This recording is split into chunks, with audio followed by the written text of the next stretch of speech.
Republicans have shut down Congress as Donald Trump's war in Iran spirals out of control, as Congress is now yet again on recess and not working. Pay attention to what's going on behind the scenes, as MAGA Mike Johnson and other MAGA Republicans are not doing anything in Congress itself, but pay attention because they're working behind the scenes with Donald Trump in order for more grift, for more corruption, and in my opinion, more criminality as the war in the Middle East caused by Donald Trump and Netanyahu explodes. So what we learned is that MAGA Mike, Donald Trump, working together with Palm Beach authorities for a Trump holdco, a Trump holding company, to reach a trademark deal with the new Palm Beach airport that's going to be named the Trump International Airport in Palm Beach, or the Trump Palm Beach Airport. And now this will force the airport to buy Trump branded merchandise from the Trump organization. So you had Congress working with Ron DeSantis in Florida and working with Donald Trump to ensure a name change of the Palm Beach airport to be named after Donald Trump. And then they worked together to create a holdco so Donald Trump could force the new airport to buy Donald Trump products to enrich Trump and his family. Apparently, it's not enough just to have your name on the airport. You need to grift and make more money off the American people. It's utterly disgusting. I'll tell you what else is going on behind the scenes. You have the MAGA Republicans very quietly putting out a reconciliation plan where they're going to try to force through funding for ICE, for Border Patrol, for DHS, and guess what else? For East Wing modernization. That's right. Trump's ballroom, the golden ballroom that Trump said taxpayers will be paying $0 for. Guess how much MAGA Mike, MAGA Chuck Grassley, and Donald Trump want the taxpayers to pay for East Wing modernization? Guess the amount. $1 billion from the taxpayers. That's in addition to Donald Trump wanting the taxpayers to personally pay him $10 billion in a frivolous lawsuit against the Treasury Department and the IRS, where he's trying to enter a collusive settlement agreement with himself. That's right. So Chuck Grassley and the MAGA Republicans just yesterday released the Judiciary Committee's reconciliation title. $3.4 billion for CBP through 2029, $30 billion more for ICE. These groups already received $200, $300 billion last year. They're coming back for almost $4 billion more. Sorry, $34 billion more. I meant $4 billion for CBP, $30 billion for ICE. So $34 billion more. $2.5 billion more for DHS, $1 billion for the East Wing modernization project, including above ground and below ground security features. And as Sam Stein writes, the ballroom was pitched as a project that would not cost taxpayer money. Now Senate Judiciary Republicans are requesting $1 billion for security features related to it. How much of that $1 billion on the ballroom? It doesn't say, but look what it says. Let's pull up the bill. You can see the amount for yourself. Appropriation. In addition to the amounts otherwise available, there is appropriated to the United States Secret Service for fiscal year 2026 out of any money in the Treasury not otherwise appropriated, $1 billion to remain available until September 2029 for the purposes of security adjustments and upgrades, including within the perimeter fence of the White House compound to support enhancements by the United States Secret Service relating to the East Wing modernization project, including above ground and below ground security features. So this is what they're doing behind the scenes while they're on recess, while they're on vacation. And meanwhile, you have MAGA Republican Nancy Mace at war with the MAGA Republicans as well. And she says that she subpoenaed Congress's sexual harassment slush fund. And she says there are 9 members and 1,000 pages All records prior to 2004, she claims, were destroyed. And she says she's going to release all of the documents relating to Congress members who have reached settlements regarding sexual harassment, which all of that should be released in general. Not sure why that's secret, but MAGA Mike, of course, wants to keep that secret. I think it's important, folks, that we note this fact right here, and Peter Baker points it out. So presidential approval at this point during election years that saw major midterm shifts and the ultimate House results for their party. So Clinton in 1994, when he had a 51% approval, the Democrats lost 52 seats in the House. George W. Bush in 2006, he had a 38% approval. They lost 30 seats, the Republicans did. Obama in 2010 lost 63 seats with a 50% popularity approval. Trump in 2018 with a 42% approval lost 40 seats. Here we are in 2026. Trump has a 37% approval. And so we'll see what that is. But midterms are coming, folks, and they couldn't come any sooner if you think about it, right? We also see that the U.S. bond market is in serious trouble, as the Kobayashi letter explains. As new reports emerge of the escalation in the Middle East, the 10-year note yield is up to 4.45%, nearing the same level that resulted in the ceasefire and the April 2025 90-day tariff pause.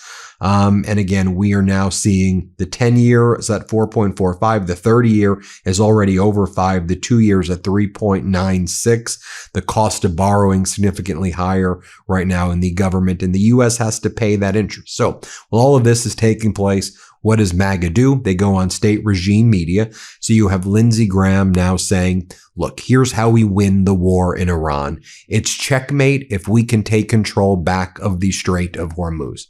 Okay, so doing the thing that existed before this catastrophic war, you're saying now that's the goal? That's checkmate?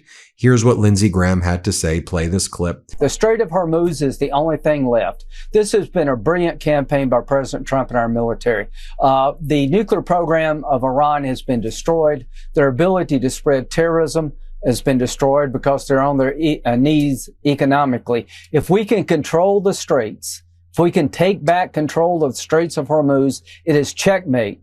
This thing is over. And then they had Jesse Waters, one of Trump's chief propagandists, go up and in his own made up world, somehow the U.S. now has China surrounded, and China's surrounded, and Marco Rubio, the DJ, is DJing weddings. So we're good, everybody. What? Here, play this clip. It's not just AI. We have the Chinese surrounded. We've been conducting board and seizure drills with our Philippine allies.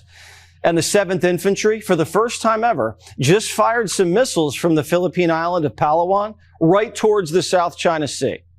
Call it a little chin music for Xi. But who knows what's next? Anything could happen. The Secretary of State's just got assigned another job. He's a DJ. More from Lindsey Graham, again, MAGA Republican. This is what's going on while Congress is in recess, while they're doing all the things I said at the beginning of the video. Again, he says, victory is defined by regaining freedom of navigation in the Strait of Hormuz. Again, something that existed before this catastrophic war in Iran started. Here, play this clip. Allowed to happen on his watch. He followed through on his promise. Now it's a matter of just finishing this up. Yes. How do you now define victory as this seems to be in the closing days? Regain freedom of navigation of the Strait of Hormuz. If they continue to attack our allies like the United Arab Emirates, the UAE has been champion allies. And then you had Treasury Secretary Scott Bessent go on Fox, and he said that the United States currently controls the Strait of Hormuz, which isn't true. Let's play it. So we are saying the Iranians do not have control of the strait. We have absolute control of the strait. We have blockaded the ships going into or out of Iranian ports. Their economy is in free fall. And everyone says they have the high tolerance for pain. Well, their soldiers will not have a high tolerance for not getting paid. Then Donald Trump called into state regime media and says that the blockade is the greatest military maneuver in American military history. Putting a blockade on the blockade, Donald Trump says, that's the greatest military maneuver ever. I mean, folks, This is just a collapse of epic proportions. Let's play this clip. Now, I also asked President Trump about the possibility of negotiations with Iran succeeding. He said the Iranians are being far more malleable than they were being in the past, showing flexibility given the U.S. pressure that continues as part of the American blockade of Iranian ports. President Trump called that blockade the greatest military maneuver in history. Then Lindsey Graham says, allies, please help us. Please help us, everybody. Please help us, everybody. Let's play it. At the end of the day, to our friends in Europe and throughout the world, help us reestablish freedom of navigation. Freedom of navigation is a core principle to the world economy. And I am proud of Project Freedom. Project Freedom will work, and people should be helping us. Then you have Sean Duffy, Donald Trump's transportation secretary. He goes, look, the real reason that we have all these issues with Spirit Airlines, it's because of Biden and Buttigieg and Elizabeth Warren. Folks, Spirit Airlines in court filings and in public statements clearly say says it's because of the increase in jet fuel.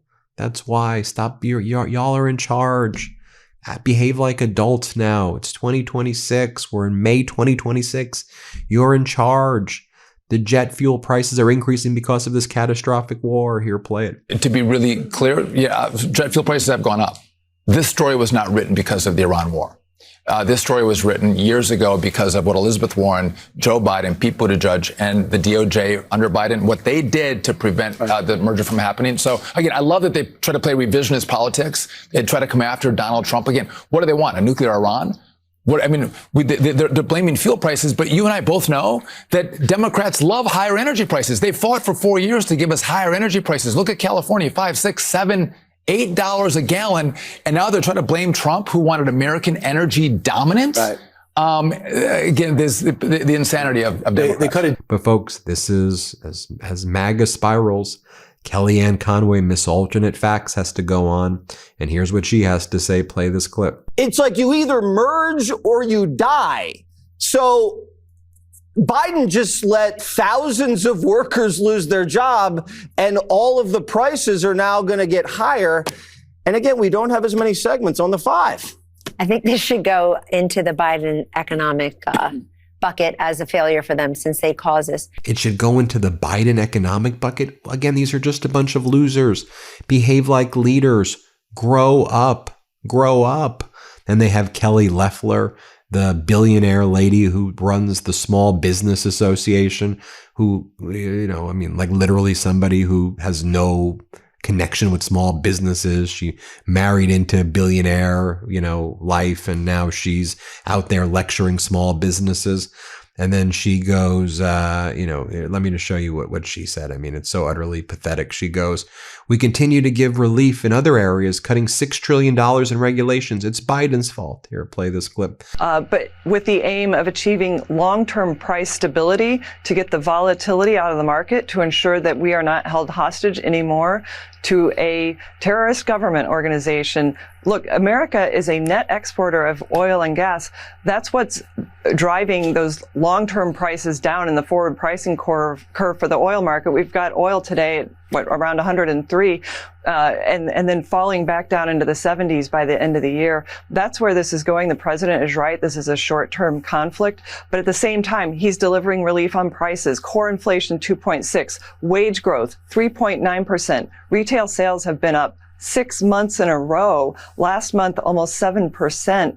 So we continue to give relief in other areas, cutting $6 trillion in regulation that the Biden administration put in place. Great point. So the list goes on. Then Trump has NATO's ambassador, Matthew Whitaker, attack NATO. Let's play this clip. Assess the state of affairs between the United States and NATO.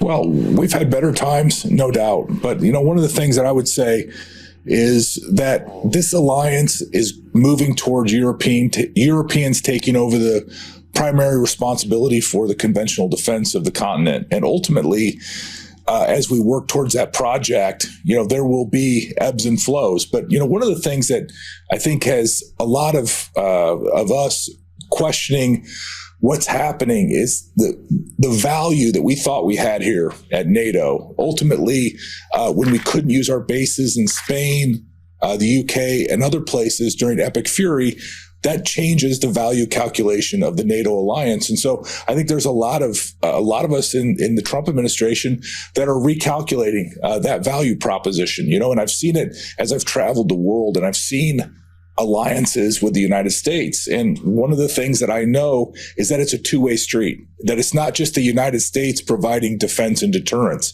that it needs to be our allies that are also stepping up. Then Lindsey Graham's like, I know all the people out there are suffering, but it'll get better. Don't you worry. I know you're all suffering. Here, play this clip. To the American people, I know gas prices are high and I know we're suffering right now. But you pay now, you pay later against thugs like Iran. They tried to get a nuclear weapon, and if you don't believe that, you shouldn't be allowed to drive in your hometown. Donald Trump stopped Iran from having 8 to 10 nuclear weapons by bombing their enrichment facilities. God bless you, President Trump. We were weeks away from a nuclear-armed Iran. And then you have MAGA Republican Congress member Dan Mauser saying James Comey is just such a dangerous guy. Just a dangerous guy. Here, play this clip. Comey is a dangerous guy. I mean, come on, he's the wrong guy to have any power, any authority. I mean, what he did to the president of the United States with the Steele dossier, knowing it was completely phony, walking into the Oval Office stating that, they have this information, so-called evidence, to the president of the United States, to shake him up. And then what they did to General Flynn was a setup. Look, he had Strzok working for him. He had McCabe working for him. These are bad guys really trying to bring down a president. And finally, you had Treasury Secretary Scott Bessent saying, this is all just one short-term blip. I'm confident that the stock market, everything's going to be great. Just trust me. Let's play. We are cognizant that this short-term blip up in prices is affecting the American people, but I am also confident on the other side of this, prices are going to come down very quickly. The conflict will end. If we look at the stock market, what does the stock market see right now? The stock market is looking through this. Corporate earnings are good, employment is good, and this gasoline, this temporary aberration will be over in a matter of weeks or a month. So this is what the MAGA Republicans are doing while the American people are suffering. Now you see it for yourself, what's really going on behind the scenes. As they've shut down Congress, this is their behavior. So this is what they're doing. I'm just showing you their words. Assess it. Think it through. Hit subscribe. Let's get to 7 million. Let's get to 7 million. Thanks for watching. New Meidas merch. Head to store.meidastouch.com today and get yourself the best pro-democracy gear and show your support. That's store.meidastouch.com.